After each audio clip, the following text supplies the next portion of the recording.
Hello, I am Furkan from Asian Guides and we are in Sivas and today we are gonna talk about the first universities of Anatolia. We are gonna talk about Madrasa. Madrasa is an Arabic word and means place where lessons are taught. The concept of Madrasa began to emerge with Islam in the 7th, 8th century.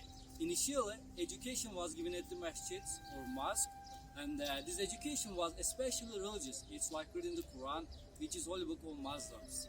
But over time, education was not enough at masjids because education was not given during prayer times, and in addition, scholars who provide training should have paid. For this reason, masjids were not suitable for this task anymore. After the Seljuk state came to Anatolia in the 11th century, Anatolia began to recognize a different culture, a different identity. So after a certain time, the Anatolia Seljuk state had a great deal of progress, especially in the beginning of 13th century. In the Anatolia Seljuk state, inns and caravanserais were built together with economic development and also in accordance with cultural development. Friday Mosque, Grand Mosque and the Madrasa were built quick. Together with Anatolia Seljuk state, it started to have given lessons like physics, chemistry and astronomy, in addition to religion in Madrasa. So, as I said before, the first universities of Anatolia are Seljuk Madrasas. Today, we are at a point Seljuk Madrasas are side by side. As you can see that, there are three madrasas close together in this square, Twin Minaret, Şifahane and Buruciye Madrasa. So, at this point, we can say that Sivas was one of the central culture in Seljuk.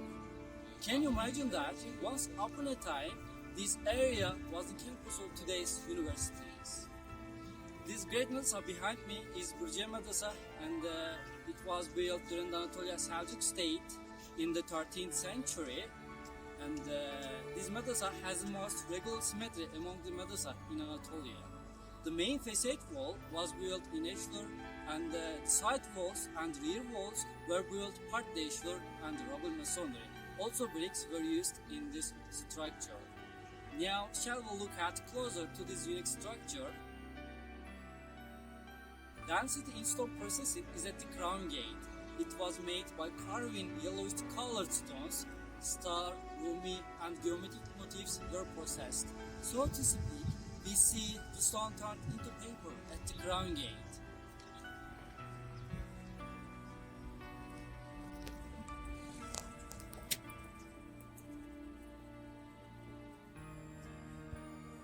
We are in the Madrasa right now, and this Madrasa with an open courtyard was built of cut stone. This Madrasa has a portico on two sides and has 4 bays. Also, it has 2 floors and it has capacity for 30 students. Can you imagine that? Once upon a time, there were 30 students in this area. So, the method of teaching in Madrasa was initially applied by memorizing system, especially in Quran education. But over time, this system was replaced by a system of writing and taking notes. In general, lessons would begin after the morning prayers, but before lessons started, a person would recite the Quran and after that, lessons would begin. In education, scholars and students often ask each other questions. In the Madrasa, there was an assistant other than students and scholars, and his job was to help these students who asked more than once. Also, assistant was responsible for making students perform prayers during prayer times.